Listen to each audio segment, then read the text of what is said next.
Hey guys, tonight we're going to dive into a period of history that's as fascinating as it is terrifying. A time when a simple misunderstanding, a jealous neighbor, or even just being a bit eccentric could land you in the deepest trouble imaginable. Imagine a world where the very air felt thick with suspicion, where the natural world was seen through a lens of the supernatural, and where the line between misfortune and malevolence blurred with alarming ease. You're about to step into the muddy boots of someone living in medieval times, navigating a landscape where the shadows weren't just cast by the setting sun, but by the creeping fear of witchcraft. This isn't some fantastical tale with magic wands and flying broomsticks. This is about what actually happened, the gritty, often heartbreaking reality of what it meant to be accused. And let me tell you, if you were actually there, you probably wouldn't have survived the experience. So before you get comfortable, take a moment to like the video and subscribe, but only if you genuinely enjoy what I do here. And if you're listening, drop a comment with your location and local time. It's always wild to see how far these stories travel. Now dim the lights, maybe turn on a fan for that soft background hum, and let's ease into tonight's journey together. You open your eyes not to the soft glow of a bedside lamp, but to the dim, smoky light filtering through a small, unglazed window. The air is cold, even in what passes for spring, and the persistent smell of damp earth and wood smoke clings to everything. Your bed is a straw-filled sack, lumpy and scratchy, tucked into a corner of a small one-room cottage that you share with your family. This isn't a dream. This is your life. You are, for all intents and purposes, a common villager in medieval Europe somewhere around the 14th or 15th century. Your days are dictated by the sun and the seasons, by the demands of the land, and by the strictures of the church. Life is hard, brutally so, and every waking moment is a testament to resilience, or perhaps just sheer stubbornness. You stretch feeling the familiar aches in your joints, a constant companion in a life of manual labor. Outside, the village is slowly stirring. You hear the distant braying of a donkey, the lowing of cattle, and the faint clatter of wooden shoes on cobblestones, or more likely just packed dirt. Your village, let's call it Oakhaven, isn't particularly large or remarkable. A cluster of perhaps 50 or 60 dwellings, mostly wattle and daub huts like yours, surrounding a small church, a blacksmith's forge, and a mill. Beyond the village lies the vast, untamed wilderness of forest and fields, where dangers lurk both real and imagined. Your daily routine is one of ceaseless toil. If you're a man, you might be heading to the fields to plow, sow, or harvest, depending on the time of year. Perhaps you're a craftsman, a carpenter, or a cooper shaping wood with calloused hands. If you're a woman, your day is a never-ending cycle of tending the hearth, preparing meager meals, spinning wool into thread, weaving fabric, mending clothes, raising children, and perhaps if you're lucky, tending a small garden patch. There's no escaping the work, no weekends or holidays as you know them. Sundays are for church, and even then your thoughts might drift to the endless list of chores awaiting you. You might be wondering, what does any of this have to do with being a witch? Well, everything. The very fabric of this society, its beliefs, its fears, and its anxieties, laid the groundwork for what was to come. Life was precarious. Crop failures meant starvation. Sickness, even a common cold, could easily turn fatal. A twisted ankle could cripple you for life. There were no doctors in the modern sense, no antibiotics, no understanding of germ theory. When things went wrong, and they often did, people looked for explanations. And in a world steeped in religious dogma and ancient superstitions, those explanations often veered into the realm of the supernatural. Consider the role of the natural world in your life. You don't just live in nature, you are utterly dependent on it. The rhythm of the seasons dictates your survival. A sudden, unseasonal frost can wipe out your crops. A prolonged drought can parch your fields and starve your livestock. A storm can flatten your home. These events aren't just unfortunate, they are often seen as signs as divine displeasure, or more chillingly as the work of malevolent forces. Folk beliefs passed down through generations are as much a part of your daily life as the air you breathe. You might hang a horseshoe above your door for luck, or carry a charm to ward off illness. You know which herbs can soothe a fever and which can bring on a stronger sleep. You might even know a few old wives' tales, remedies whispered in hushed tones that seem to defy logic but sometimes inexplicably work. One common belief deeply ingrained is the idea of sympathetic magic. This is the notion that like affects like, or that objects once in contact can continue to influence each other. Think of it like this: if you wanted to harm someone, you might try to get a lock of their hair or a piece of their clothing, believing that whatever you did to the object would also affect the person. This wasn't just the stuff of fairy tales, it was a genuine, pervasive belief that shaped people's understanding of misfortune. If your cow stopped giving milk or your child fell ill, and you had recently argued with a reclusive old woman on the edge of the village, it was all too easy for your mind to connect the dots. This old woman perhaps had bewitched your cow or your child. The logic, twisted as it might seem to us now, was painfully clear to them. Historians still debate whether the widespread belief in magic was a direct continuation of ancient pagan practices or a new phenomenon shaped by Christian demonology. It's a fascinating academic discussion, but for you living in Oakhaven, the distinction doesn't much matter. What matters is that the belief in malicious magic is real, potent, and terrifying. Your days are filled with the mundane. You wake up, eat a meager breakfast of stale bread and weak ale, and then head out to your chores. You might spend hours weeding a field, your back aching, the sun beating down on your head. Or perhaps you're inside endlessly spinning wool, the rhythmic whir of the spindle, a monotonous soundtrack to your thoughts. You gossip with your neighbors at the communal well, sharing news complaints and perhaps a few whispered fears. The harvest was poor last year. Old Alara's chickens have stopped laying. Young Thomas has been struck down with a terrible fever. Each misfortune is a seed for suspicion, a potential spark for a devastating fire. You might be what they call a cunning person or a folk healer in your village. This isn't necessarily a bad thing, at least not yet. You know a lot about herbs and poultices. You can set a broken bone with surprising skill or mix a potion that seems to ease the pain of childbirth. Your knowledge is valuable, sometimes even essential to the survival of the community. People come to you with their ailments, their worries, their small misfortunes. You offer advice, remedies, and sometimes just a sympathetic ear.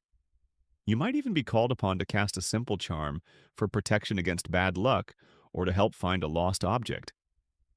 This is an accepted part of village life, a necessary supplement to the limited medical knowledge of the time. Think of it like a medieval version of your local holistic healer, but with significantly higher stakes. However, there's a thin, almost invisible line that separates accepted folk practice from something far more dangerous. That line is drawn by intent. If your remedies work, you're a blessing. If they don't, or if something goes wrong, the same knowledge that once made you valuable can suddenly make you suspect. And in a society where misfortune is often attributed to malevolent forces, it's a terrifyingly easy jump to make. One afternoon, a neighbor, Agnes, comes to you, her face etched with worry. Her cow Bess has gone dry, and her youngest child, a boy named Finn, has developed a persistent cough. Agnes is distraught. She's tried everything she knows, but nothing has worked. She looks at you with a mixture of hope and desperation. "Can you help me?" she pleads. You offer her some herbal remedies for Finn, perhaps a decoction of horehound and thyme, and suggest a poultice for Bess's udder made from mallow leaves and lard. You give her your advice, reassuring her as best you can. You are doing what you have always done, what many in the village do. But the seed of doubt planted by fear and desperation has already begun to sprout in Agnes's mind. What if this isn't just illness? What if someone has done this? Life in Oakhaven is a delicate balance. The community relies on cooperation for survival. You share tools, labor, and often the burden of grief.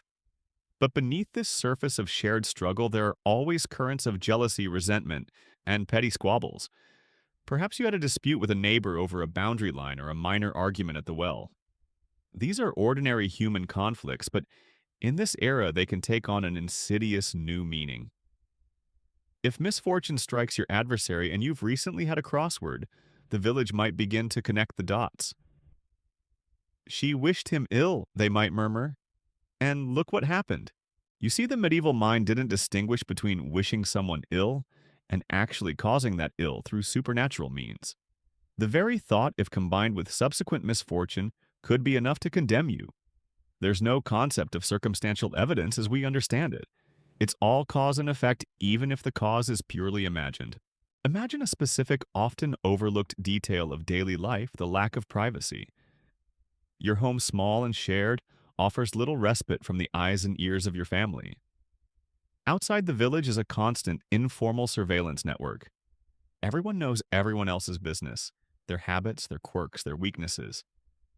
If you were a bit reclusive, perhaps preferring the quiet solitude of the forest to the boisterous company of the tavern that might be noticed, if you spoke your mind a bit too freely or had an unusual way of dressing, or even just had an unfortunate birthmark, these things could be filed away in the collective memory of the village. And one day, when misfortune strikes, these seemingly innocent details could be pulled out, dusted off, and reinterpreted as damning evidence. You might even be a target because you are an outlier in some way. Perhaps you are a widow who inherited land or rarity that could breed envy. Or maybe you are simply a woman who is too independent, too vocal, or too intelligent for the comfort of some men in the community. Women, especially those who lived alone or who had knowledge of herbs and healing, were particularly vulnerable. The prevailing view, heavily influenced by church doctrine, often linked women to temptation and weakness, making them easier scapegoats for society's ills. The days roll into weeks, weeks into months. The seasons turn. You continue your ceaseless labor, your simple existence. But beneath the surface, the anxieties of the village are simmering. A blight hits the wheat fields. Several children fall sick with a mysterious ailment. The well, usually reliable, begins to run dry. Explanations are sought, and as the situation grows more desperate, the need for a scapegoat intensifies. You hear the whispers, at first faint, then growing louder like the buzz of angry bees. They speak of maleficia, the Latin term for harmful magic. They speak of the evil eye, and they speak more and more often of witches. You might see this fear manifest in strange ways. Villagers might start leaving protective charms around their homes, a sprig of rowan tied above the door, a piece of iron hammered into the threshold. Animals might be blessed fields sprinkled with holy water. People become more observant of omens, more attuned to signs of malevolence. A black cat crossing your path, a bird flying into your home, a sudden gust of wind that rattles the windows, all can be interpreted as ill omens, portents of dark forces at work. This constant low-level anxiety creates a fertile ground for panic, a dry tinder waiting for a spark. And that spark, when it comes, will ignite a fire that is almost impossible to extinguish. The air in Oak Haven shifts from the usual scent of wood smoke and damp earth to something heavier, something laced with fear. It's a subtle change at first, a tightening in the way people hold themselves, a newfound caution in their whispers. You notice it at the well where conversations used to flow freely but now stop abruptly when a stranger approaches. You see it in the eyes of your neighbors, a flicker of suspicion that wasn't there before. The collective anxieties of the village, once simmering beneath the surface, are now beginning to bubble up, spilling over into daily interactions. It often starts with a single, inexplicable misfortune. Perhaps it's the sudden wasting illness of a prominent villager, someone well-liked and respected. Or a string of cattle deaths, their bodies found bloated and still in the fields with no obvious cause. These aren't just natural occurrences. In the medieval mind, they are signs. Someone or something is to blame. And when rational explanations fail, as they often do in a world without modern science, people turn to the supernatural. You feel this shift most acutely in the church. The priest Father Michael preaches with a renewed fervor, his sermons laced with warnings about the devil and his earthly agents. He speaks of demonic influence, of the insidious ways in which evil can infiltrate a community. He reminds everyone of the constant battle between good and evil, a battle that is not just abstract but plays out in the daily lives of men and women. His words, though meant to reassure, often have the opposite effect, stoking the fires of paranoia. You hear him speak of maleficia, harmful magic, not just as a concept but as a tangible threat, something that can blight crops, sicken children, and even twist the minds of good Christians. The atmosphere in the village becomes charged. Every unusual event, every minor setback is now viewed through this lens of suspicion. Did old Martha's cow suddenly go lame? Perhaps she crossed paths with someone with an evil eye. Did young Alara's butter refuse to churn? Maybe it was cursed. These aren't just isolated incidents. They start to form a pattern in the collective imagination, a pattern that points to a malevolent force at work within the community. You start to notice people observing each other more closely. A woman who stays up late, her candle burning, long after everyone else is asleep, might be seen as engaging in secret rituals. A man who gathers herbs in the forest, even if it's for perfectly legitimate healing, might be suspected of concocting nefarious potions. Odd habits, unusual appearances, or even just a reputation for being different can suddenly become damning evidence. Remember that reclusive old woman from the edge of the village, the one whose name you can't quite recall but whose presence always felt a little unsettling. Her very isolation, once simply a personal choice, now makes her stand out, making her an easy target for suspicion. The whispers begin soft at first, like the rustling of leaves in a gentle breeze. Did you hear about what happened to the miller's boy?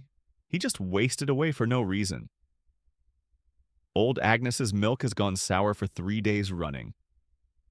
Each whisper is a thread being woven into a tapestry of fear and accusation. And these whispers, unlike modern rumors, carry real weight, real danger. They are not easily dismissed. Consider the dynamic of a small, close-knit community like Oakhaven. Everyone knows everyone else, their histories, their feuds, their quirks. There's little room for anonymity. This intimacy, which can be a source of strength and support, can also become a suffocating cage when suspicion takes hold. If you've ever had a dispute with a neighbor, perhaps over a chicken that wandered into your garden, or a boundary marker that was moved, those old grudges can now be resurrected, reinterpreted, and used as fuel for accusation. The miller, for instance, might remember that time old Alara refused to give him credit for grain, and suddenly his boy's illness becomes more than just bad luck. It becomes a deliberate act of malice. One afternoon, you're at the communal washing spot by the stream, scrubbing your rough linen tunic when you overhear a conversation. Two women, their voices low but intense, are talking about the recent misfortunes. "It's unnatural," one says, her voice hushed. "The cows, the children. It's too much."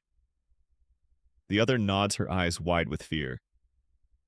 "My aunt, she said she saw old Marjorie muttering to herself by the graveyard at twilight. And you know how the crops withered right after that. Marjorie." The name hangs in the air, heavy with unspoken accusation. Marjorie, who lives alone in a small cottage on the outskirts of the village, known for her knowledge of herbs and her sharp tongue. She's always been a bit of an outsider, a bit too independent for some tastes.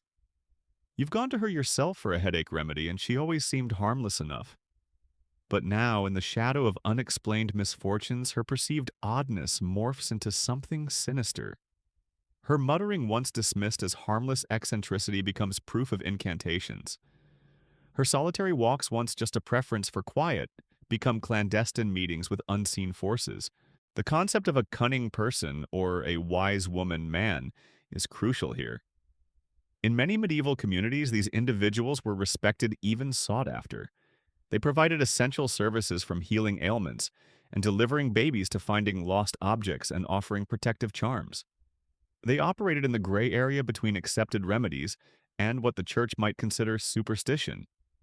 However, this line was perilously thin and constantly shifting.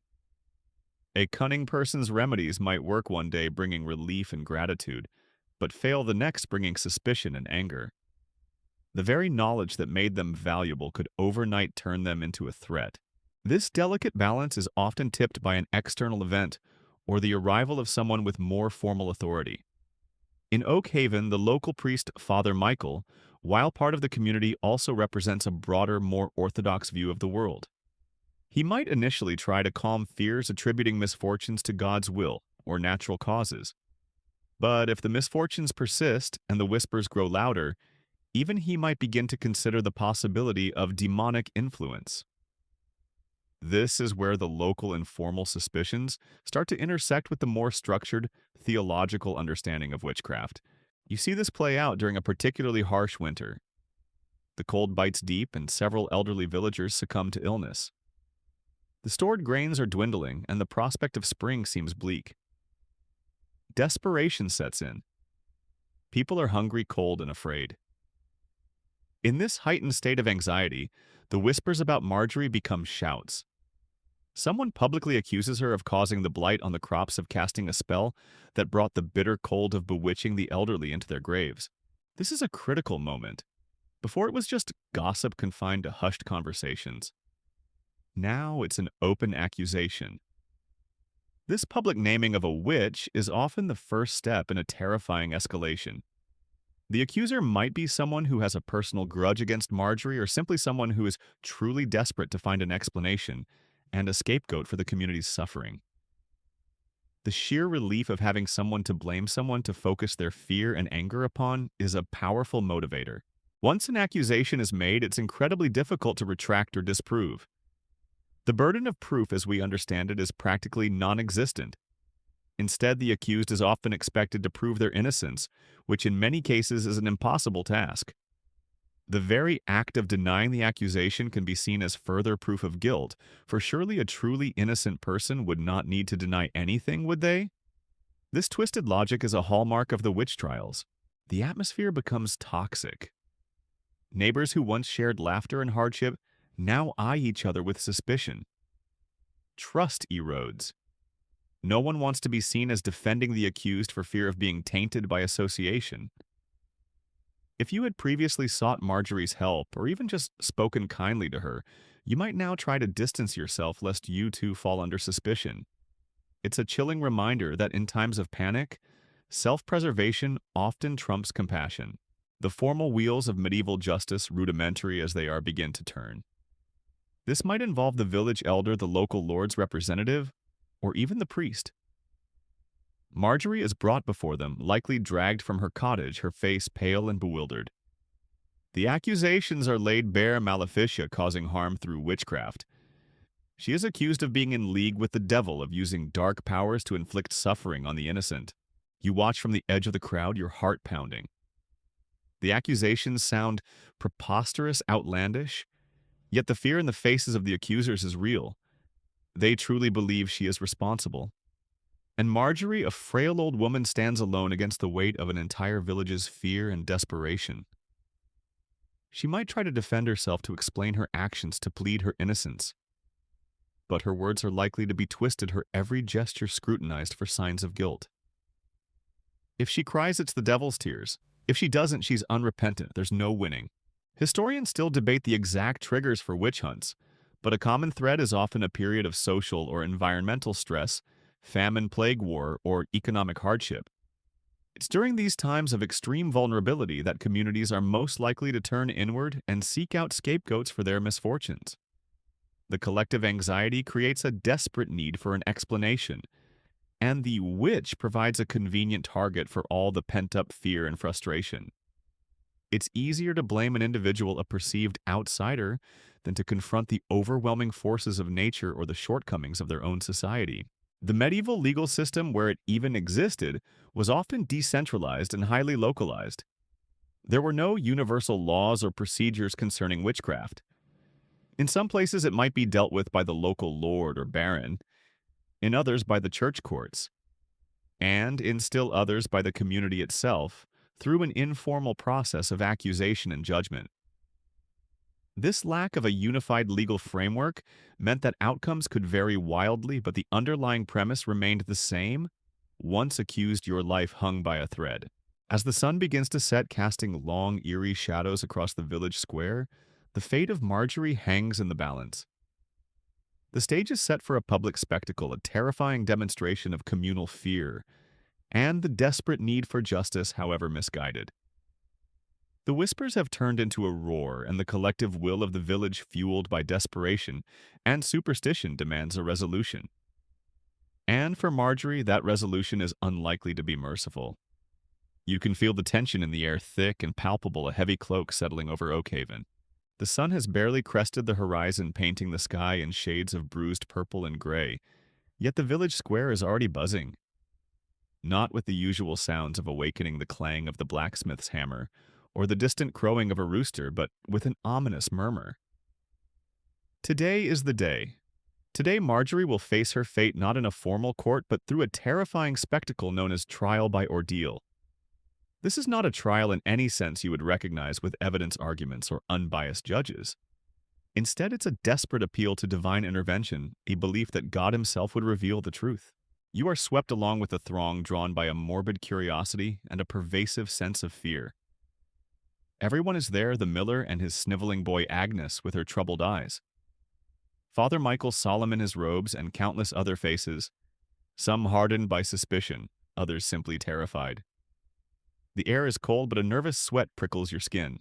There are several forms of ordeal, each more terrifying than the last.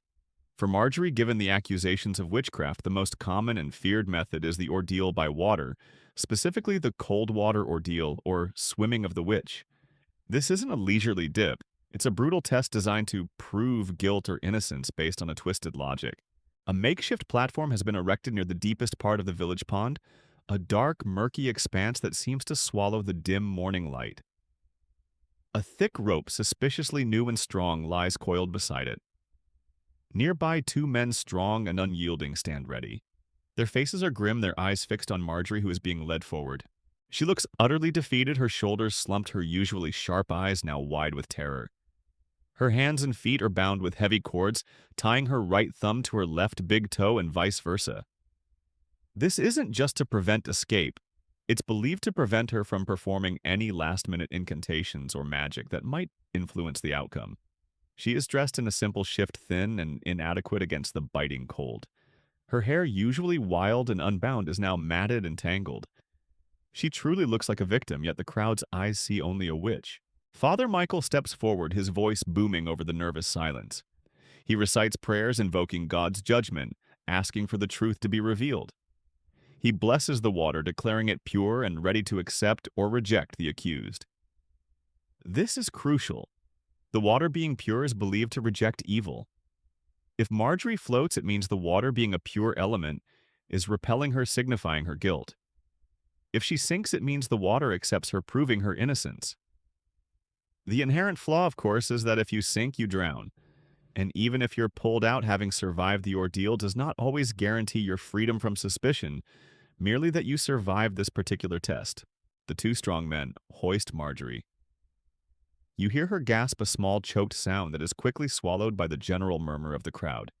They carry her to the edge of the platform. A ripple of nervous excitement runs through the onlookers. This is the moment. They swing her out over the water, a helpless bundle of humanity. You hold your breath, your muscles tensed. With a splash, she hits the water.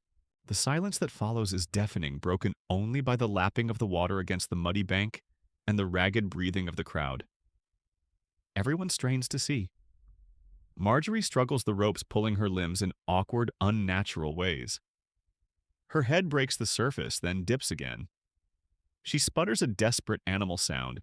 The men holding the rope watch intently. A collective gasp goes through the crowd as she seems to float. Her body, constrained by the bindings, bobs on the surface, unable to fully sink. Her face, white and contorted with fear and cold, is barely visible above the water. A triumphant roar erupts from the crowd. Guilty, she floats, she's a witch. The cries are a mixture of relief and righteous fury. They have their answer. God has spoken. But you, watching with a dawning horror, see something else. You see a frail old woman weighed down by thick, ill-fitting clothes that absorb water and struggling against tightly bound ropes. You remember that common everyday detail: wool once soaked is incredibly buoyant. And those thick winter clothes she was likely wearing, even if just a shift and an undershirt, could easily prevent her from sinking. To you, it's not divine judgment. It's a cruel trick of physics, a death sentence delivered by the properties of water and fabric. Historians still debate the precise mechanisms and varying interpretations of these ordeals, but the underlying belief in their divine sanction was widespread. The fact that many accused individuals, particularly women, might have been weaker or dressed in heavy garments could inadvertently lead to a guilty verdict. The men begin to haul her back in, pulling her half-drowned body from the pond. She is shivering violently, coughing up water, her eyes wide and unfocused. She has failed the ordeal, and now the next stage of her terrifying journey begins. Another common ordeal, though less frequent for suspected witches, was the ordeal by hot iron or water. Imagine this: you are forced to plunge your hand into boiling water to retrieve an object, or carry a red-hot iron for a set distance. Your hand is then bandaged and sealed. After 3 days, the bandage is removed. If the wound is healing cleanly, you are declared innocent. If it's festering, you're guilty. The logic again seems to be that God would miraculously protect the innocent from harm. But of course, infection was rife, and even a minor burn could easily turn into a life-threatening wound. The very conditions of the test often guaranteed a guilty verdict, regardless of innocence. You might be thinking, surely people knew this was rigged. But remember, their worldview was fundamentally different from yours. They believed in a God who intervened directly in human affairs. They believed in the power of prayer and in signs from above. The ordeal wasn't seen as a physical test, but a spiritual one. The result, no matter how illogical to modern eyes, was seen as divine truth. And in a world where uncertainty was a constant companion, the clarity of a divine pronouncement, however brutal, was often desperately sought. For the community, the ordeal served a powerful purpose. It offered a public spectacle, a ritual that unified the villagers against a perceived threat. It was a way to channel their collective anxieties and fears onto a single individual, and then through a seemingly divine process to achieve a sense of closure, however false. When Marjorie floated, the immediate reaction was relief. The source of their misfortune had been identified, proven by God himself. After being dragged from the water, Marjorie is shivering uncontrollably, her teeth chattering. The crowd, once ecstatic, now seems a little subdued. The initial rush of triumph is replaced by a grim satisfaction. They have their witch. But what happens next? The local customs and the will of the Lord or the church now come into play. In some cases, merely failing the ordeal, meaning you were deemed guilty, was enough for immediate punishment, sometimes even execution. But often it was just the beginning of a more formal process, a prelude to interrogation and confession. The ordeal was often seen as divine confirmation that further investigation was warranted. A detail that often gets overlooked is the sheer logistical challenge of conducting these ordeals. Who prepares the boiling water? Who holds the hot iron? Who binds the accused? These are all tasks performed by ordinary villagers, often the very people who have accused you. Imagine the pressure, the fear of making a mistake, of somehow interfering with God's judgment. There's a subtle, almost imperceptible shift in the atmosphere around the people performing the ordeal, a nervous energy born of responsibility and fear of divine retribution if they somehow fail in their duty. You remember an old tale your grandmother used to tell, a quirky little anecdote about the miller's wife who once tried to bake bread during a thunderstorm because she believed the lightning would make it rise faster. It was a silly superstition, but a harmless one. Now you realize how easily such a belief, if twisted, could be seen as an attempt to harness elemental forces to interfere with the natural order. The line between innocent folk belief and dangerous magic is razor thin and constantly being redrawn by the hand of fear. The aftermath of Marjorie's ordeal is swift and brutal. She is taken away not to her cottage but to the Lord's manor, or perhaps a makeshift jail in the church crypt. She is no longer just Marjorie. She is the witch. Her identity has been stripped away, replaced by the label of public enemy. And for those who accused her, a temporary sense of calm descends. The storm, they believe, has been weathered. The evil has been identified. But for you watching the grim procession, a cold dread settles in your stomach. You know that even with Marjorie gone, the underlying fears and superstitions that led to this will remain. And who will be next? The terrifying truth is that medieval society, lacking scientific explanations for misfortune, relied on a complex web of religious belief, folklore, and communal anxiety. The ordeal was not designed to find truth in the modern sense, but to provide an answer, a resolution, and a scapegoat. It was a brutal form of social control, a way to reassert order in a chaotic world. As the crowd disperses, heading back to their daily chores, the image of Marjorie flailing in the cold, dark water remains burned in your mind. You think of the little things that set people apart, the quirks that made them unique. And you realize with a chilling certainty how easily any of those things could be twisted into something sinister, how quickly an ordinary life could be shattered by the fear and superstition of a community. The trial by ordeal was not an ending, but merely a gruesome threshold leading to an even darker chapter. The ordeal by water, with its chilling pronouncement of guilt, was not the end of Marjorie's torment. It was merely the terrifying prelude. Her half-drowned body, still shivering uncontrollably, was dragged from the pond and immediately escorted not back to her humble cottage, but to the grim confines of the local lord's manor, or perhaps a hastily prepared cell within the church crypt. The shift in her status was immediate and absolute. She was no longer merely a suspect, but a condemned woman deemed guilty by divine judgment in the eyes of the community. You, like the rest of the villagers, eventually drifted back to your own lives, but the image of Marjorie, pale and struggling, lingered. The sense of unease, however, wasn't entirely dissipated. While there was a fleeting sense of communal relief that the witch had been identified, a deeper anxiety remained. The misfortunes that had plagued Oakhaven hadn't magically vanished, and the underlying fear of the unknown still gnawed at the edges of daily life. What happened next to Marjorie depended heavily on the local jurisdiction and the specific customs of the region. In some places, a guilty verdict from an ordeal could lead directly to execution. But more often, especially as the concept of witchcraft became more formalized and intertwined with theological doctrine, it led to the terrifying process of interrogation and confession. This was where the justice of the medieval period truly bared its teeth, transforming suspicion into a system designed to extract an admission of guilt regardless of the truth. Imagine yourself as Marjorie, now alone in a cold, damp cell. The air is thick with the smell of mildew and stale straw. Your clothes, still wet from the pond, cling to your skin, sending shivers through your already weakened body. Your mind, reeling from the trauma of the ordeal, struggles to comprehend what is happening. You are no longer treated as a human being, but as an instrument of the devil, a vessel of evil that must be purged. The first phase of interrogation often involved more subtle pressures. You might be left in isolation, deprived of food, water, and sleep. The goal was to break your spirit, to make you vulnerable and compliant. The interrogators, who might be the Lord's steward, the village priest, or even in more organized cases a visiting ecclesiastical official, would begin by questioning you about your life, your habits, your beliefs. Every answer, every hesitation would be scrutinized, twisted, and used against you. Why do you walk alone in the woods at twilight, Marjorie? They might ask, their voices low and menacing. Are you meeting with someone not of this world? You might explain weakly that you were merely gathering herbs for remedies, or that you simply enjoyed the solitude. Ah, herbs, they might sneer.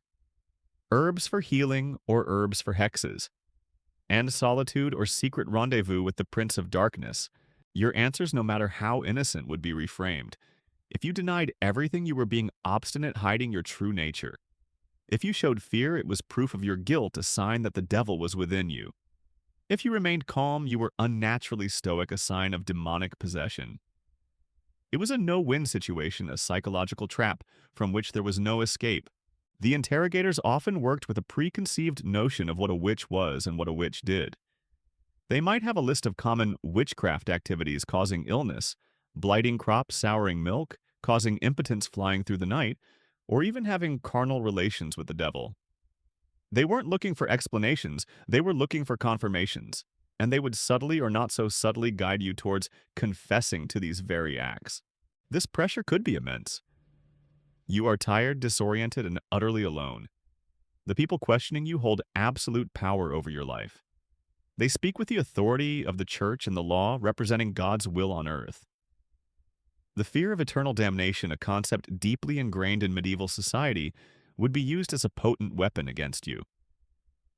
You might be told that by confessing you could save your soul even if your body was condemned. A particularly insidious aspect of these interrogations was the concept of leading questions. The interrogators wouldn't just ask if you were a witch. They would ask how you became a witch, or when you first met the devil. By asking these questions, they were already assuming your guilt, making it difficult to deny without appearing to resist divine justice. They might ask, did the devil appear to you as a black cat or a goat? The implication being that one of those must be true, not that he didn't appear at all. This kind of psychological manipulation was often combined with the ever-present threat of torture. While torture was not universally applied in every witch trial, it became increasingly common during the peak periods of witch hunts. The threat of it, the knowledge that it could happen, was often enough to break even the strongest wills. Imagine the sight of the instruments of torture: thumbscrews, leg vises, the rack. These weren't just abstract concepts, they were terrifying realities. Even seeing them or hearing the screams of another prisoner could be enough to make you confess to anything, just to make the torment stop. The logic was perverse. If you didn't confess under normal questioning, it meant the devil was helping you resist. Therefore, torture was justified to break the devil's hold and bring out the truth. And if you confessed under torture, it was deemed a valid confession because the truth will out. But if you recanted your confession later, it was attributed to the devil reasserting his influence, leading to more torture. It was a vicious, self-perpetuating cycle designed to extract precisely what the interrogators wanted to hear. You might be shown a small dark spot on your body, a mole, a birthmark, a scar from an old injury. This would be presented as a devil's mark or a witch's mark. They would claim it was where the devil touched you or where your familiar, a demonic animal spirit, sucked your blood. Even if you explained it was just a common blemish, their minds were already made up. This was physical proof, a sign of your unholy pact. One particularly bizarre and common technique was the pricking of the witch's mark. A pricker, sometimes an official, sometimes a hired hand, would use a needle or a sharp awl to prick various spots on your body, searching for areas that supposedly didn't bleed or feel pain, which would be interpreted as further proof of a devil's mark. Of course, a skilled pricker could easily manipulate this, using dull needles or targeting calloused areas to achieve the desired result. The goal was always the confession. A confession was seen as the ultimate proof, legitimizing the entire process. Once you confessed, you were not only admitting your own guilt, but also crucially confirming the existence of the devil and his widespread influence. This reinforced the authority of the church and the interrogators who were battling these dark forces.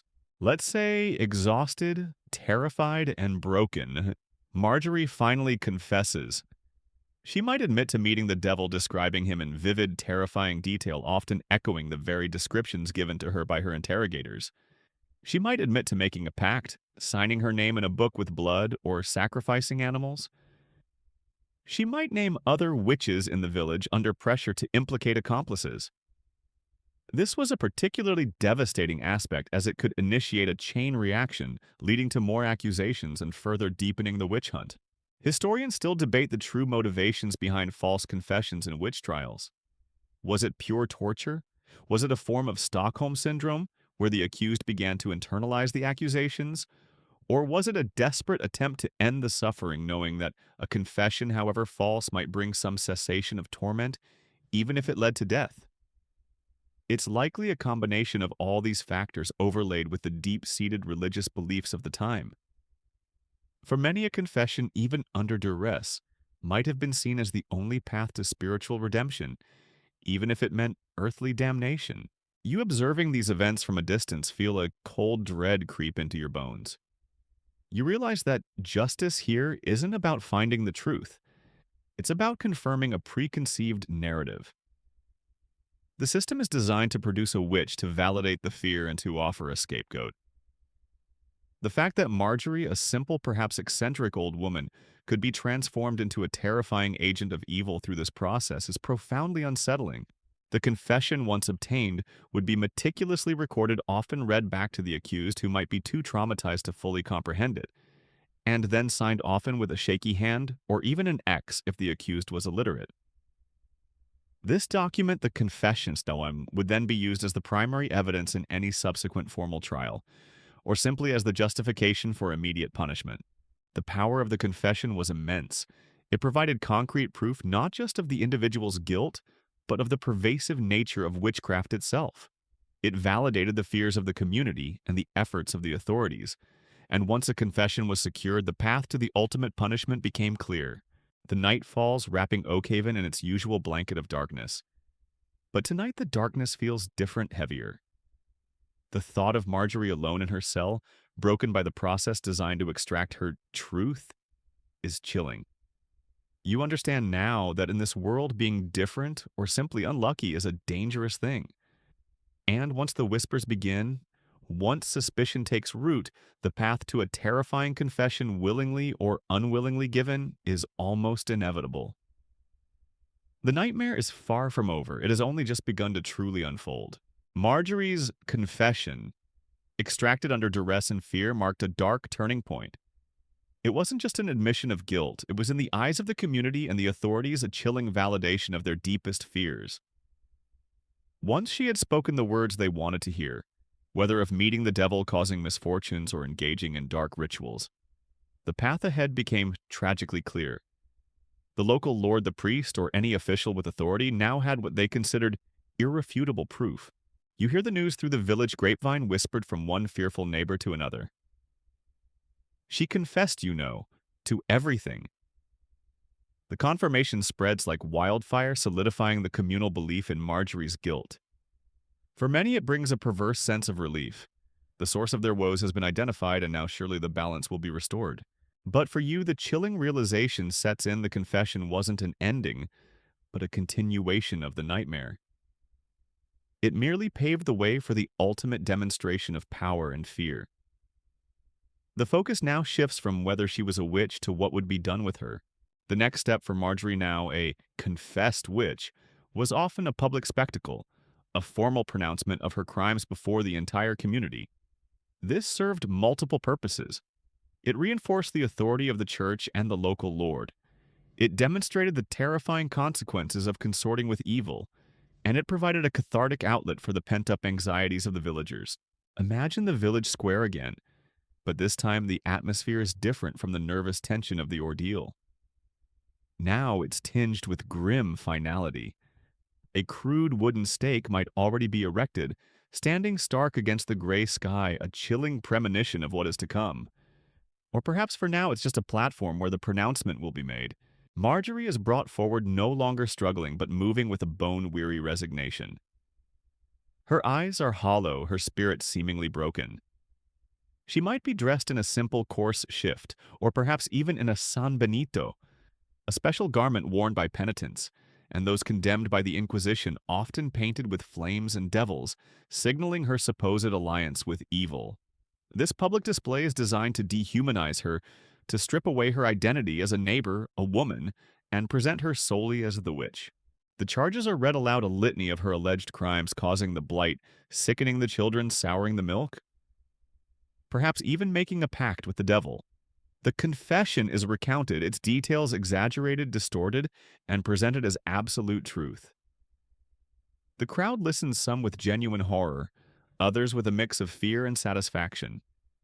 This public airing of her sins solidifies her status as an outcast, a dangerous anomaly that must be purged. One often overlooked detail is the psychological impact on the accusers and the community itself. They had to believe.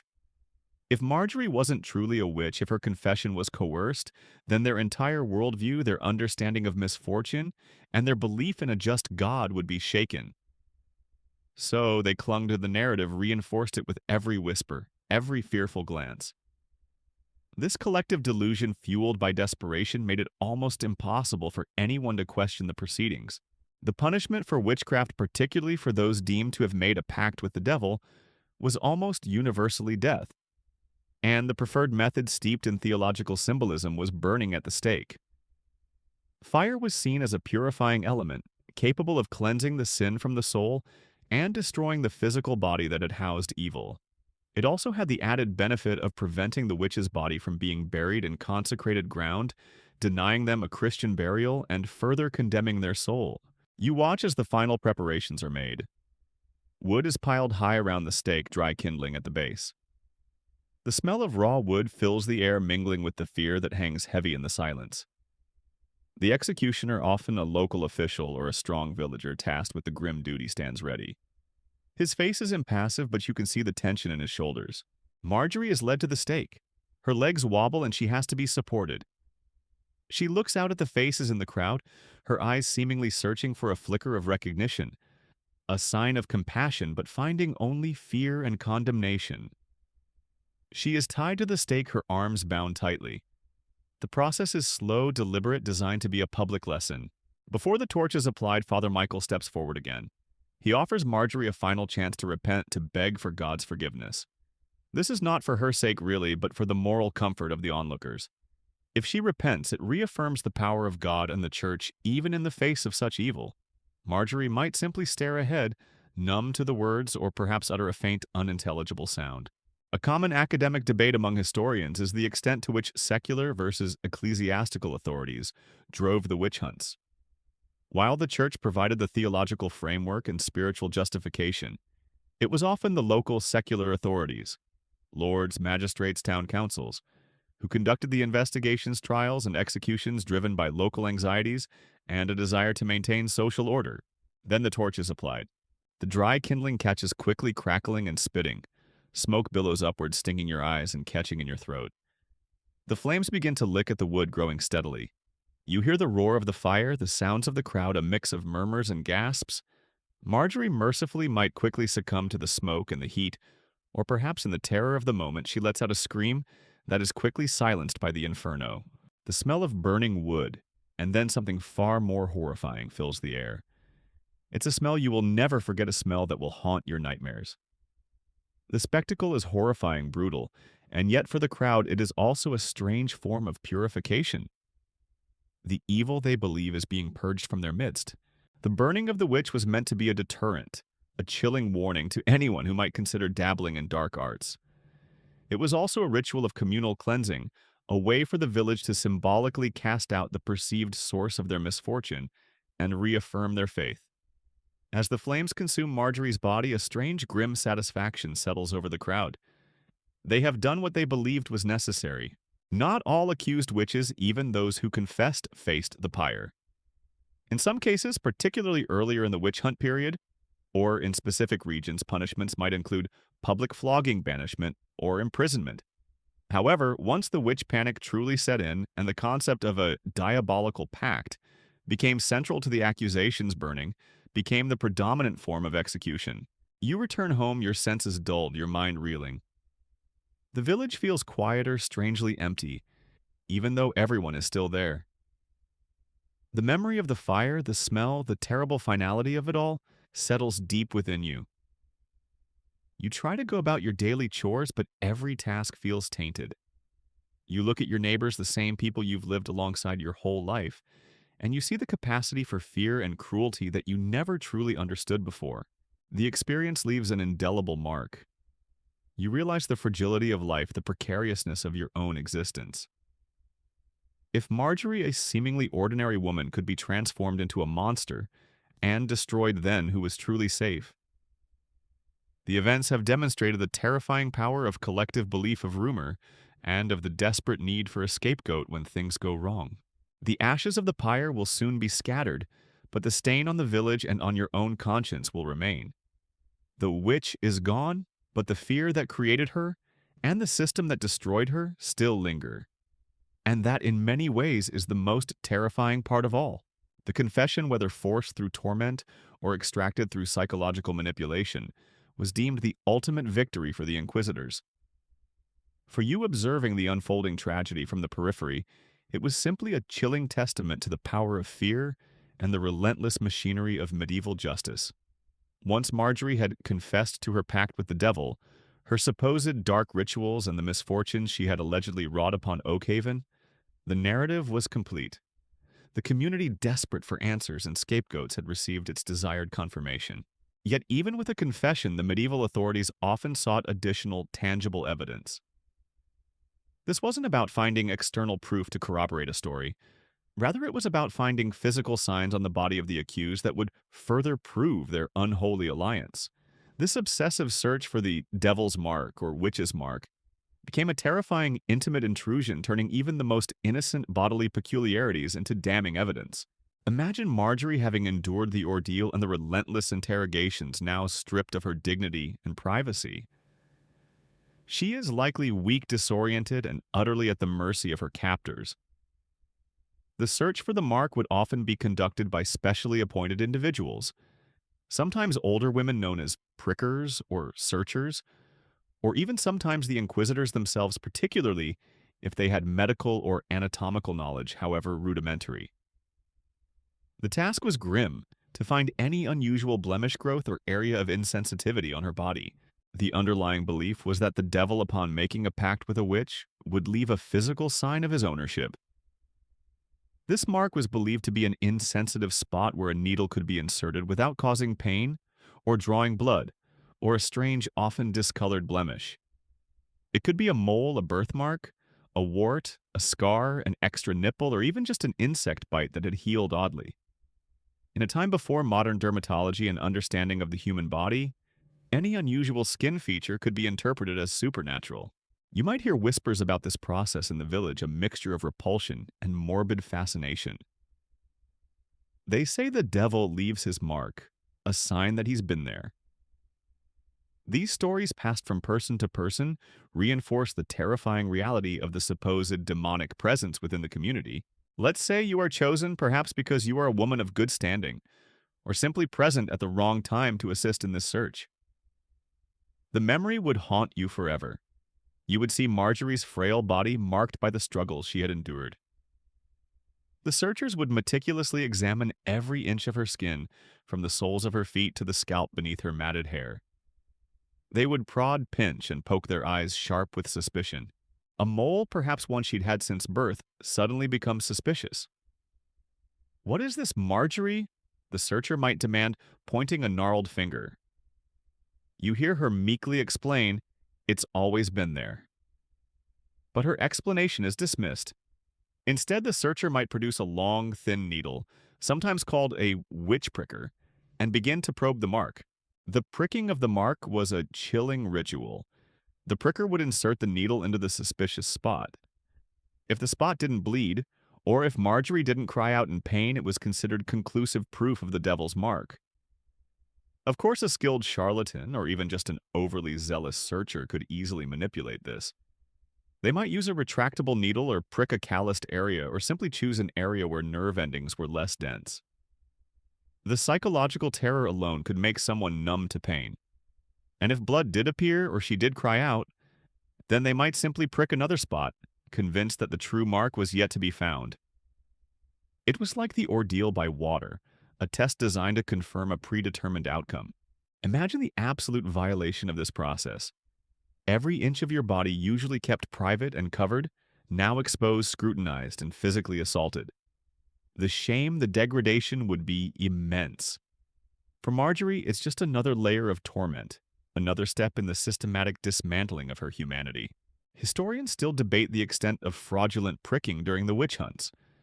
While some prickers were undoubtedly sincere in their belief, others were known charlatans who made a living from finding marks, often using tricks to ensure the desired outcome. The very existence of these professional prickers highlights the demand for such proof and the widespread belief in these physical signs of demonic pacts. Another aspect of the search for a witch's mark was the idea of a supernumerary nipple, or an extra growth which was believed to be a witch's teat, where familiar spirits, demonic animals sent by the devil, would suckle. Any small, unusual bump, a skin tag, or even an enlarged pore could be interpreted as such. This was a particularly potent image linking the witch not just to evil, but to a grotesque, perverted form of motherhood, nurturing demonic entities. You might have heard whispers of these so-called familiars: a black cat, a toad, a mouse, even an insect. Any animal that seemed to frequent a suspected witch's dwelling could be seen as her demonic companion. If Marjorie had a pet cat, perhaps a stray she had taken in it, could now be used as further evidence against her, a living embodiment of her alleged connection to evil forces. The discovery of a mark or a spot that didn't bleed or feel pain was often presented to the authorities as irrefutable physical proof. It cemented the confession and silenced any lingering doubts among the villagers. "Sayin," they would be told, "the devil has truly claimed her." This tangible evidence, however flimsy or manipulated, offered a powerful visual confirmation of the unseen battle between good and evil. The psychological weight of this process on the accused cannot be overstated. Already broken by isolation and interrogation, the discovery of a mark would often lead to a profound sense of despair. They might even begin to believe in their traumatized state that these marks truly were signs of demonic influence, further internalizing the accusations against them. Think about the absurdity of it from a modern perspective. The average medieval villager had a very limited understanding of anatomy or physiology. Common skin conditions, variations in moles, or even simple nerve damage from a past injury could all be misinterpreted. Yet in the context of overwhelming fear and a deeply ingrained belief in the supernatural, These misinterpretations became deadly certainties. The search for the mark was often conducted in public, or at least in front of several witnesses, lending it an air of legitimacy. It was a macabre performance designed to convince everyone present that a thorough investigation was being conducted and that divine truth was being revealed through these physical signs. It was another step in the systematic dehumanization of the accused, reducing them to a collection of suspicious blemishes. As the search concludes and a mark is inevitably found for in such a process, one was almost always found the last vestiges of Marjorie's dignity are stripped away. The evidence, however contrived, is now complete. The ordeal has shown her guilty by divine will, the confession has revealed her pact with the devil, and the mark provides the physical proof on her very flesh. The stage is set. The final act, the ultimate punishment, looms large. The discovery of the devil's mark serves as the final damning piece of the puzzle, sealing her fate and confirming the terrifying narrative that the community, in its fear and desperation, has constructed around her. The sheer brutality and invasiveness of this particular process underscores the depths to which society could sink when gripped by an irrational panic, turning even the most innocent aspects of the human body into instruments of condemnation. With the ordeal failed, the confession extracted, and the devil's mark discovered, Marjorie's fate was sealed. But in the medieval world, the tragic journey of the accused witch was rarely a singular event. It often rippled outward, affecting others, sometimes even leading to a grim chain reaction. You living in Oakhaven would witness the varied and almost uniformly tragic outcomes for those caught in the terrifying grip of witch hysteria. Marjorie's public execution by fire, as horrifying as it was, served a dual purpose. It was, of course, the ultimate punishment for her alleged crimes of brutal cleansing for the community, but it was also a stark, terrifying warning. As the smoke from her pyre drifted over the village, it carried with it a chilling message. This could be you. The immediate aftermath of such an event in Oakhaven would be a strange mix of relief and lingering unease. The fear that had driven the accusation and condemnation would subside, but it wouldn't entirely vanish. People might feel a temporary sense of security, believing the evil had been purged. The miller might notice his boy's cough clearing up, and Agnes might find her cow is suddenly producing milk again. These small improvements, whether coincidental or psychosomatic, would be readily attributed to the successful removal of the witch. It reinforces the narrative, solidifies the communal belief in the justice of their actions. However, the shadow of suspicion doesn't disappear entirely. In a community where a witch had been found and punished, the underlying paranoia could easily shift focus. Who else might be hiding their dark pacts? Who might be Marjorie's accomplices? The very act of her confession, particularly if it included naming others under duress, could initiate a devastating cycle. Let's imagine Marjorie, broken and desperate during her interrogation, had indeed named someone else. Perhaps it was old Thomas, the reclusive woodcutter who lived even deeper in the forest, known for his strange carvings and his solitary habits. Or maybe it was Alara, the village midwife, whose knowledge of herbs and women's bodies made some feel uneasy, especially when a child was stillborn or a mother died in childbirth. These secondary accusations born of torment would now gain terrifying legitimacy. You would see the ripple effect unfold. The whispers would begin anew, softer at first, then gaining momentum. Did you hear what Marjorie said? She named Thomas. And you know how his fire always burns so bright even when wood is scarce. Or Alara, she was always too quiet during Mass. And remember when she healed that fever, but then young Peter wasted away. Suspicious. The process would then repeat with terrifying speed. Thomas or Alara would be apprehended, subjected to their own interrogations, perhaps their own ordeal. The cycle of fear, accusation, and forced confession could spiral, consuming more and more innocent lives. This is how the isolated incidents of suspected witchcraft could escalate into full-blown witch hunts, consuming entire regions and even nations. One peculiar detail often overlooked is the concept of a witch's Sabbath.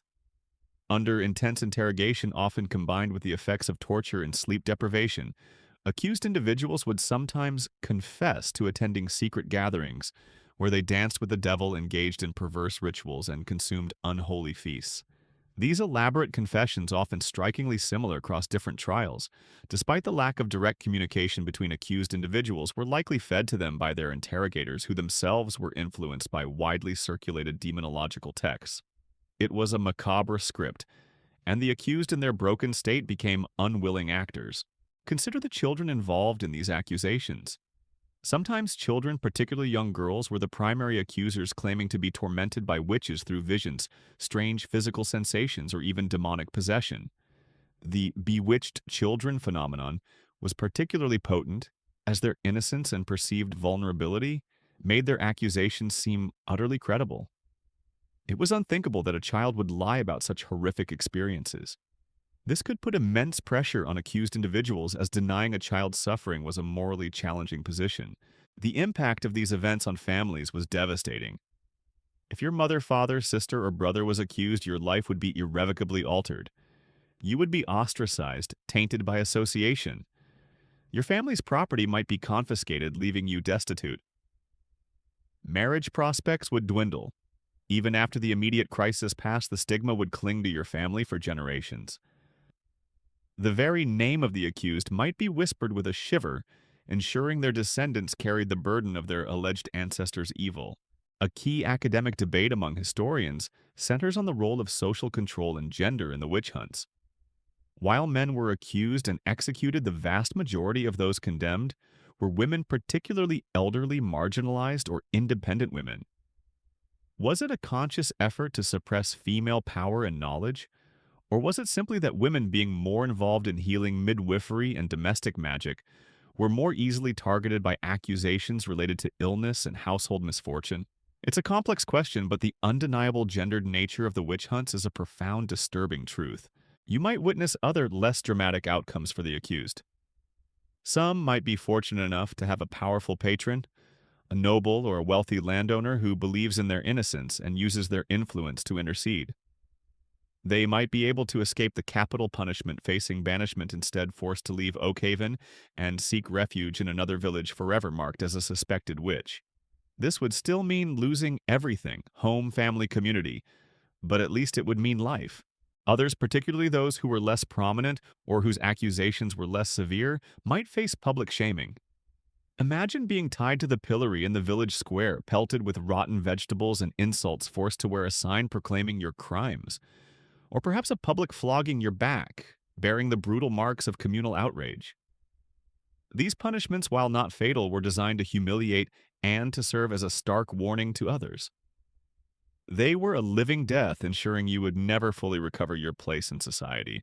Even those who managed to survive, either by being acquitted, a rare occurrence, especially after an ordeal or confession, or by serving a lesser sentence, often faced an impossible return to their former lives. The stain of the accusation would never fully wash away. Trust once shattered is incredibly difficult to rebuild in a small, fearful community. You might see a surviving accused person shunned by their neighbors, forced to live in isolation on the fringes of the village, a perpetual reminder of the dark period. The legacy of a witch hunt extends far beyond the individual accused. It reshapes the community itself. People become more cautious, less willing to speak their minds, more afraid to stand out. The fear of being seen as different or suspicious stifles dissent and encourages conformity. It creates a climate where people are more likely to turn on their neighbors, to sacrifice an individual for the perceived safety of the group. As the months and years pass after Marjorie's death, the memory might fade slightly, but the lessons learned will remain. You've seen how quickly fear can transform into cruelty, how easily reason can be overtaken by superstition. You've witnessed the brutal efficiency of a system designed to find guilt rather than uncover truth. And you understand that the lives lost in these witch hunts were not just isolated tragedies, but symptoms of deeper societal anxieties of a world struggling to make sense of misfortune and chaos. The shadow of the pyre may have dissipated, but its chilling afterimage lingers in the collective psyche of Oakhaven, a silent warning to everyone who lives there. The death of Marjorie and the lingering fear of her supposed malevolence didn't just vanish with the smoke from the pyre. In a world still grappling with widespread illiteracy and a reliance on oral tradition, The stories, the accusations, and the desperate acts of justice permeated every corner of village life. What you might have witnessed in Oakhaven wasn't an isolated incident, but a microcosm of a much larger, darker period in history. The execution of a perceived witch always left deep, lasting scars on the community, fundamentally altering its social fabric. You would feel the shift immediately. The collective trauma of the accusation, the ordeal, and the execution left an undeniable imprint. While there might be a temporary sense of relief, a fragile calm, it was often quickly replaced by increased suspicion and paranoia. The very act of identifying and eliminating a witch often validated the belief that more evil lurked within the community. Who else had Marjorie bewitched? Who were her accomplices? The questions born of fear could easily spiral into fresh accusations. Consider the dynamic between neighbors. Before, arguments might have been loud but forgotten. Now every crossword, every perceived slight, every shared misfortune could be interpreted through the lens of witchcraft. If you had a disagreement with your neighbor over a boundary stone, and then your cow suddenly went lame, your mind already primed by the recent witch hunt might jump to dark conclusions. You would eye your neighbor with newfound suspicion, wondering if they possessed some hidden malevolent power. This heightened sense of suspicion could stifle genuine community spirit. People would become more guarded, less willing to offer help, less likely to extend trust. The shared burden of daily life in a medieval village relied heavily on cooperation. But if every misfortune could be attributed to a neighbor's malice, that cooperation would fray. You might find yourself more isolated, less connected to the very people you relied upon for survival. Families of the accused, whether they survived or not, faced immense suffering. If your family member was executed, their name would be forever tainted. Your children and their children would carry the stigma of being related to a witch. Marriage prospects would diminish and economic opportunities would vanish. Lands and possessions of the accused were often confiscated, leaving their families destitute. Imagine the children of Marjorie now orphaned, stripped of their meager inheritance and shunned by the very community they had grown up in. Their lives would be irrevocably ruined, a living testament to the destructive power of the witch hunt.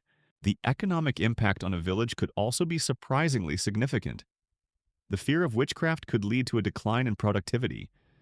If farmers genuinely believed their crops were being cursed, they might work less diligently or abandon fields they deemed bewitched.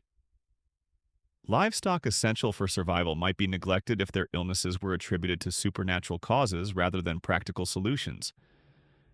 Resources that could have been used for community improvements, mending roads, repairing the church, building a new mill, might instead be diverted to funding trials, housing prisoners, or paying for executioners. One rarely discussed detail of the aftermath is the psychological toll on the accusers themselves. While many may have genuinely believed in the guilt of the accused, the act of accusing a neighbor, participating in their condemnation, and witnessing their horrific end could leave a profound mark. Did they suffer from guilt later? Did the fear that they had been wrong, however fleeting, ever creep into their minds? While medieval sources rarely dwell on such introspection, it's reasonable to assume that participating in such a brutal process would not leave one entirely unscathed.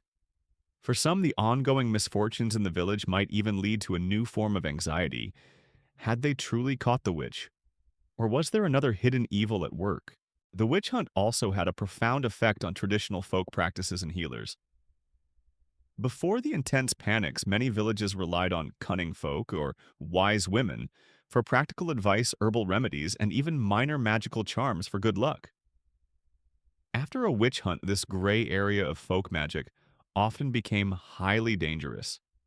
Anyone possessing such knowledge, even if used for benevolent purposes, could now be seen as suspect as dabbling in forces that could easily turn malevolent. You might notice old women who once offered remedies now keeping to themselves their knowledge feared rather than sought. The community might lose valuable if rudimentary forms of healthcare and practical advice. Historians still debate the extent to which witch hunts were driven by a genuine belief in the devil and his earthly agents versus serving as a means of social control. While religious fervor was undeniable, the hunts often targeted individuals who were already marginalized, or inconvenient old women widows, the poor, the eccentric, or those with independent means. Was it a coincidence that these individuals were often the ones who challenged the existing social hierarchy, or simply those least able to defend themselves? The academic discussion is complex, but it highlights how the fear of witchcraft could be manipulated to reinforce power structures and suppress dissent. The very concept of what constituted misfortune also shifted. A common cough might now be seen as a curse. A poor harvest might not just be bad weather, but the deliberate act of a hidden enemy. This constant attribution of natural phenomena to supernatural causes prevented people from seeking rational explanations or developing practical solutions. It fostered a mindset of helplessness and dependency on divine intervention or on the purging of evil. You might also observe a chilling silence descend over certain topics. Talking about witches discussing the recent trial or even mentioning Marjorie's name might become taboo. People would fear speaking out, fear being overheard, fear attracting unwanted attention. This culture of silence would further entrench the fear and prevent any critical examination of what had truly occurred. It was a subtle form of censorship driven by terror. The aftermath of a witch hunt also saw the hardening of religious dogma. The church, having successfully identified and punished witches, would often reinforce its teachings on demonology and the pervasive nature of evil. Sermons would become even more fervent, emphasizing the constant vigilance required against the devil's temptations. This in turn could create a feedback loop, fueling further suspicion and making future witch accusations more likely. The events in Oakhaven, while devastating for Marjorie and her family, were also a grim lesson for you. You learned the terrifying power of collective delusion, how quickly fear can spread, and how easily a community can turn on its own members. You understood that simply being different, or having a unique skill, or even just being unlucky could make you a target. The experience left an indelible mark on the village and on your own soul, a chilling reminder of the fragility of justice and the enduring strength of human fear. The embers of Marjorie's pyre may have faded, but the chilling lessons of Oakhaven's witch hunt would continue to cast a long, dark shadow over the lives of everyone who remained. The immediate aftermath of a witch trial like the one that consumed Marjorie in Oakhaven was often marked by a grim silence, a collective exhale of relief mixed with lingering unease. The pyre had done its work, the evil had been purged, and life in its relentless cycle had to go on. But for you living through these events, the world no longer felt the same. The raw, open wound of fear that had plagued the community might scab over, but the scar remained, deeply altering the social fabric and leaving a profound legacy. You would start to notice subtle shifts in daily interactions. The communal well, once a hub of lively gossip and shared laughter, might become a place of hushed whispers. People would be more guarded, their eyes darting nervously, assessing, judging. The casual camaraderie that had once bound the villagers together would be frayed, replaced by a pervasive sense of caution. No one wanted to be the next target, and the easiest way to avoid suspicion was to conform, to be quiet, and to never ever stand out. This fear of standing out had a chilling effect on individual expression.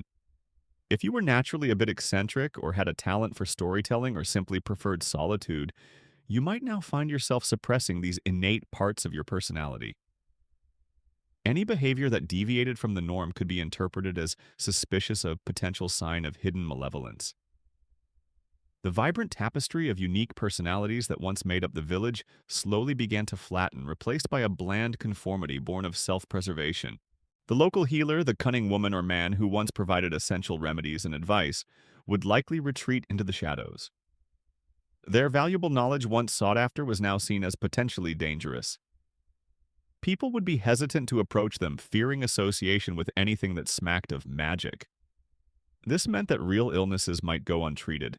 Simple pains might fester, and people would suffer needlessly, all because the tools to alleviate their suffering had been tainted by fear. One particularly poignant detail often overlooked is the loss of traditional wisdom. Before the witch hunts, a vast body of knowledge about herbs, local plants, weather patterns, and even midwifery was passed down orally, generation to generation, often by women. The witch hunts by targeting these very women and their practices led to the suppression and eventual loss of much of this invaluable knowledge. It's a quiet tragedy, the disappearance of centuries of accumulated practical wisdom swept away by the tide of paranoia. Economically, the witch hunt also had ripple effects. Land that belonged to the accused or their families was often confiscated, leading to disputes and resentment. The focus on supernatural explanations for crop failures or animal diseases often diverted attention and resources away from practical solutions, such as improving agricultural techniques or animal husbandry. This could lead to a cycle of poverty and hardship, where communities remained vulnerable to natural disasters, always looking for a scapegoat rather than a remedy. As time wore on, the immediate intensity of the witch hunt would usually wane. This wasn't necessarily because the authorities had a sudden change of heart or a scientific revelation. Instead, several factors contributed to their decline. The sheer exhaustion of continuous trials, the enormous financial burden they placed on communities, and perhaps a growing unease among some more thoughtful individuals about the relentless cycle of accusations all played a part. In some regions, legal reforms began to be introduced requiring more substantial evidence than just a confession or a mark. The rising influence of Enlightenment thinking, though centuries away from its peak, slowly chipped away at the prevailing superstitions. However, the memory of the witch hunts persisted, seeping into the collective consciousness of society. It became a cautionary tale, a dark chapter etched into the historical record. You might hear stories passed down through generations, whispered around hearths on long winter nights about the time of the Great Fear or when the evil walked among us. These stories would serve as a powerful reminder of the fragility of truth and the devastating consequences of unchecked fear. Historians still debate the specific causes for the decline of the witch hunts. Was it the rise of scientific reasoning, greater legal skepticism, or simply the realization that they were destabilizing communities more than they were purifying them? The consensus is that it was a complex interplay of various factors rather than a single definitive cause. The trials, while devastating, also inadvertently led to the development of more formalized legal procedures in some areas. The meticulous record-keeping of confessions and testimonies, however, laid some groundwork for later legal systems. The intense debate surrounding the nature of witchcraft and the validity of accusations also spurred intellectual discourse, albeit within the confines of a highly superstitious worldview. For you, having lived through this period, the world looks different. You understand the insidious nature of scapegoating, the human tendency to blame an individual or a group for collective misfortunes. You've seen how easily a community, when gripped by fear and ignorance, can turn on its own members, sacrificing innocence for a false sense of security. It's a harsh lesson about mob mentality and the terrifying power of rumor. The legacy of the witch hunts is not just about the thousands of lives lost, but about the chilling demonstration of how deeply ingrained prejudices and superstitions can be weaponized. It's a stark reminder that the human capacity for cruelty, when fueled by fear and justified by belief, knows few bounds. As the years turn into decades and the vivid terror of the witch hunts fades into the realm of history, the stories become more distant, more like cautionary fables. But the underlying lesson remains: societies are always vulnerable to collective panic, to the search for an enemy, and to the seductive simplicity of blaming a single source for complex problems. The echoes of Marjorie's screams might no longer haunt the village square, but the profound human vulnerabilities that led to her fate remain, serving as a timeless warning for all who reflect on this dark chapter.